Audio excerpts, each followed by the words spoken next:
50장. 요셉이 아버지를 끌어안고 슬피 울며 그에게 입을 맞추었다. 야곱의 죽음.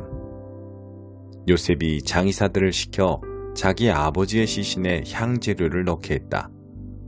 장의사들이 이스라엘의 시신에 향재료를 넣는데 꼬박 40일이 걸렸다. 이집트 사람들은 70일 동안 그의 죽음을 애도했다.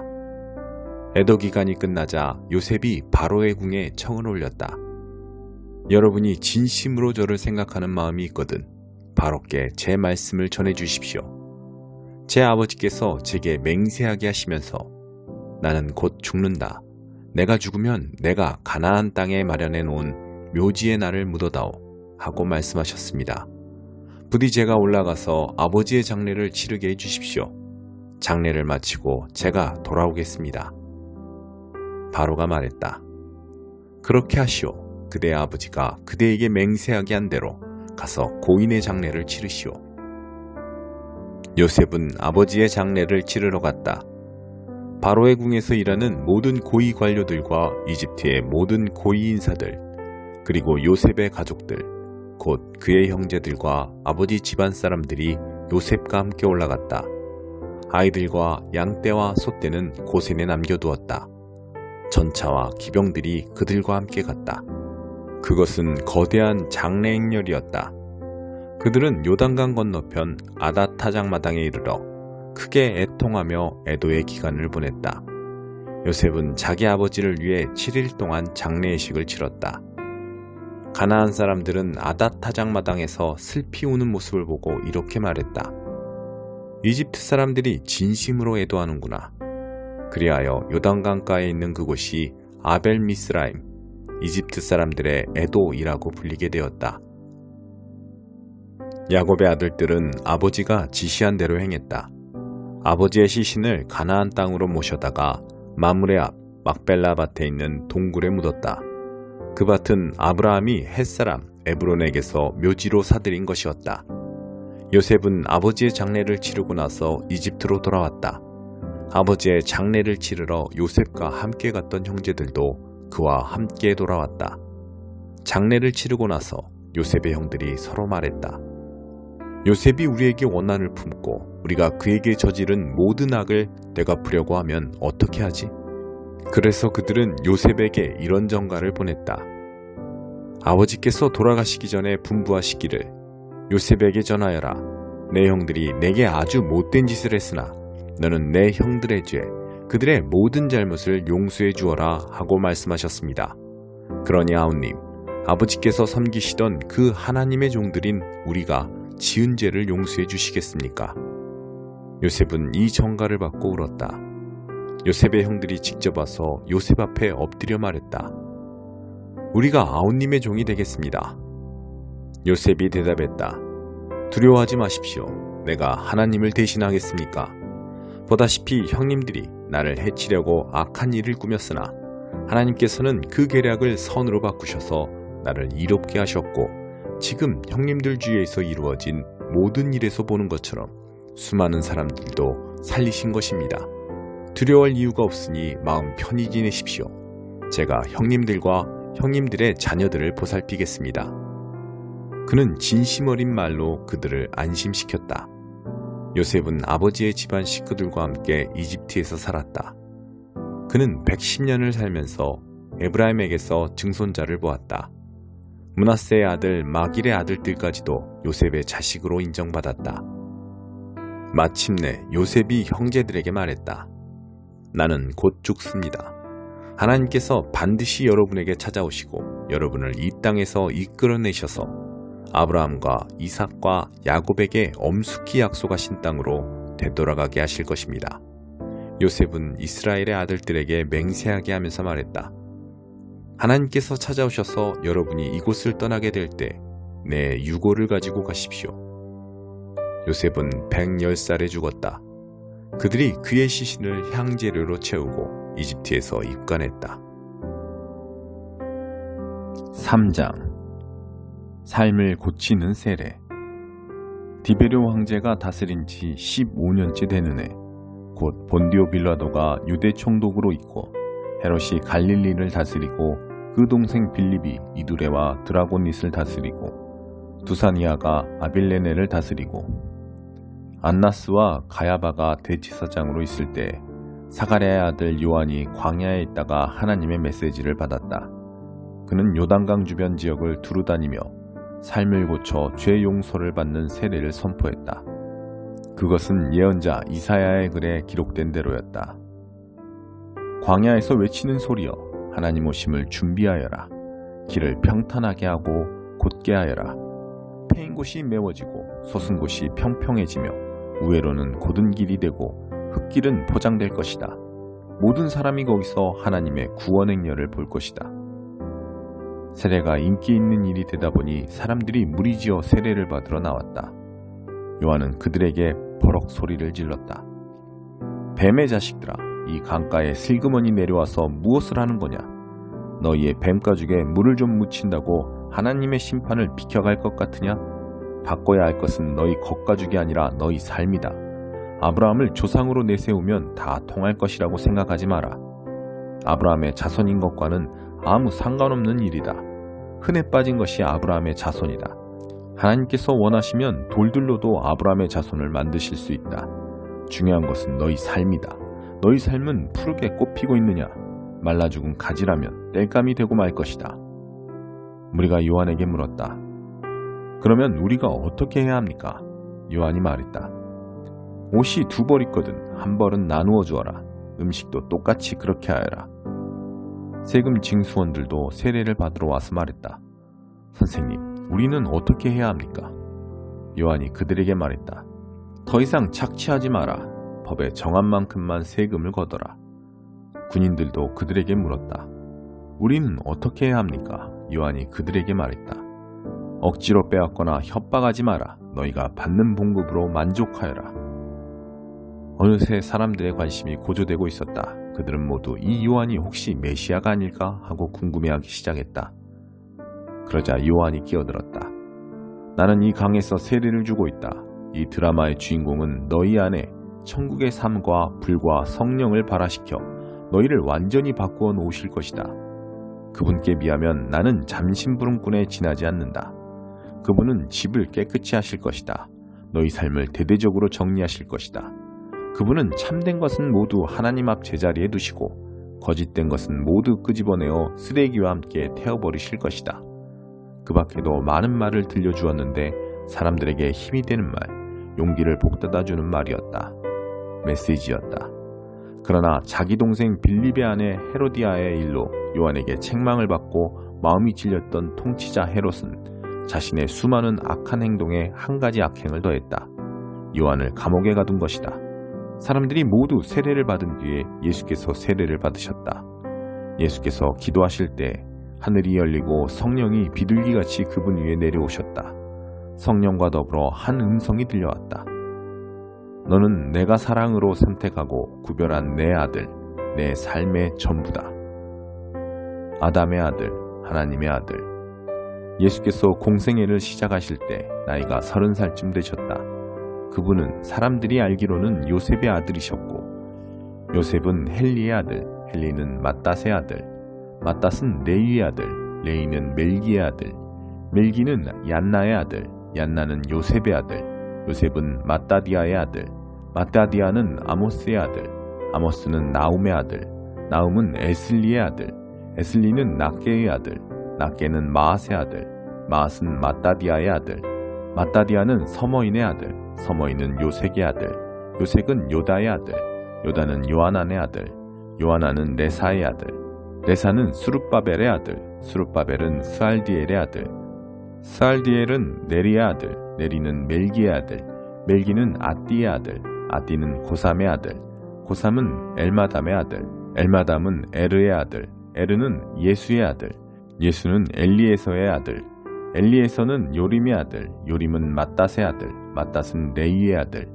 레이는 시므온의 아들, 시므온은 유다의 아들, 유다는 요셉의 아들, 요셉은 요남의 아들, 요남은 엘리야김의 아들, 엘리야김은 멜리야의 아들, 멜리야는 맨나의 아들, 맨나는 맏다다의 아들, 맏다다는 나단의 아들, 나단은 다윗의 아들, 다윗은 이새의 아들, 이새는 오벳의 아들, 오벳은 보아스의 아들, 보아스는 살몬의 아들, 살몬은 나손의 아들, 나손은 아미나답의 아들, 아미나답은 아드민의 아들, 아드민은 아니의 아들, 아니는 헤스론의 아들, 헤스론은 베레스의 아들, 베레스는 유다의 아들, 유다는 야곱의 아들, 야곱은 이삭의 아들, 이삭은 아브라함의 아들, 아브라함은 데라의 아들, 데라는 나홀의 아들, 나홀은 수룩의 아들, 수룩은 루우의 아들, 루우는 벨렉의 아들, 벨렉은 헤베의 아들, 헤베는 살라의 아들, 살라는 가이난의 아들, 가이난은 아박삿의 아들, 아박삿은 셈의 아들, 셈은 노아의 아들, 노아는 레멕의 아들, 레멕은 무두셀라의 아들, 무두셀라는 에녹의 아들, 에녹은 야렛의 아들, 야렛은 마할랄렐의 아들, 마할랄렐은 가이난의 아들, 가이난은 에노스의 아들, 에노스는 셋의 아들, 셋은 아담의 아들, 아담은 하나님의 아들이었다. 16장. 그러자 욥이 스스로를 변호했다. 자네들 말은 이제 물릴 만큼 들었네. 그것도 위로라고 하는 건가? 그 장황한 연설은 끝도 없는가? 무슨 문제가 있기에 그렇게 계속 짓거리는가? 자네들이 내 처지라면 나도 자네들처럼 말할 수 있겠지. 끔찍한 장광설을 끌어모아 지겹도록 들려줄 수 있을 걸세. 하지만 난 절대로 그렇게 하지 않을 거야. 격려하고 위로하고 안심시키는 말을 할 걸세. 복장 터지게 하는 말이 아니라. 큰 소리로 말해도 기분이 나아지지 않고 입을 다물고 있어도 도움이 안 됩니다. 나는 완전히 꺾였습니다. 하나님, 주께서 나와 내 가족을 완전히 망하게 하셨습니다. 나를 말린 자두처럼 오그라들게 하시고 주께서 나를 대적하심을 세상에 알리셨습니다. 거울에 비친 수척한 얼굴이 나를 노려보며 주께서 나를 어찌 대하시는지 말없이 증언합니다. 주님의 진노가 나를 노리고 주님의 이가 나를 갈갈이 찢으며 주님의 눈이 뚫어져라 나를 노려봅니다. 하나님이 내 원수가 되시다니. 사람들이 나를 보고 놀라 벌린 입을 다물지 못합니다. 그들은 나를 경멸하여 마구 때리고 집단으로 공격합니다. 그런데 하나님은 가만히 서 계시면서 저들이 하는 대로 내버려 두시고 악인들이 저 하고 싶은 대로 나를 함부로 대하도록 내버려 두십니다. 분수를 지키며 제 일을 감당하던 나를 하나님이 두들겨 패시고 멱살을 쥐어 내던지십니다.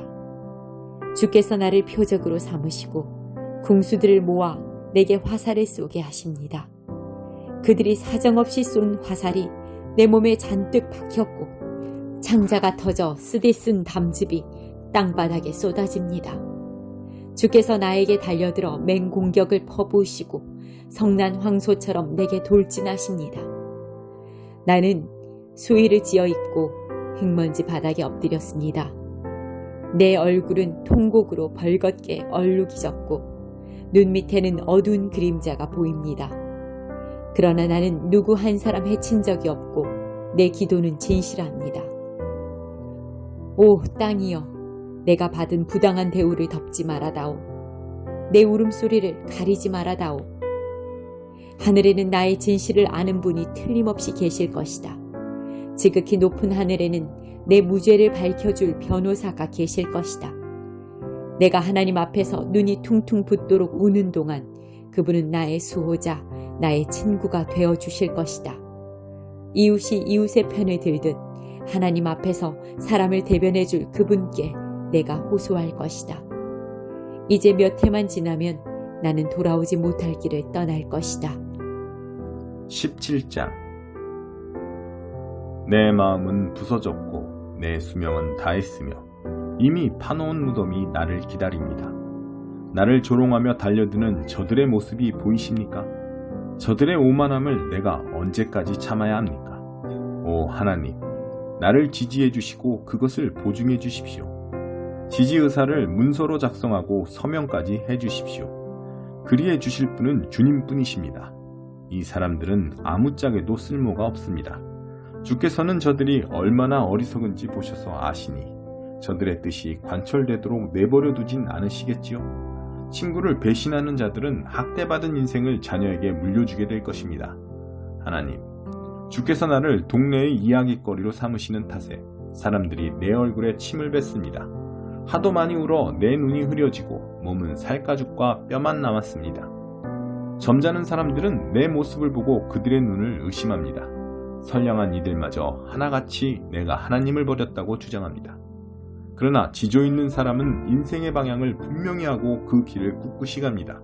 깨끗하고 정결한 손이 결국에는 힘을 얻을 것이라는 확신 때문입니다.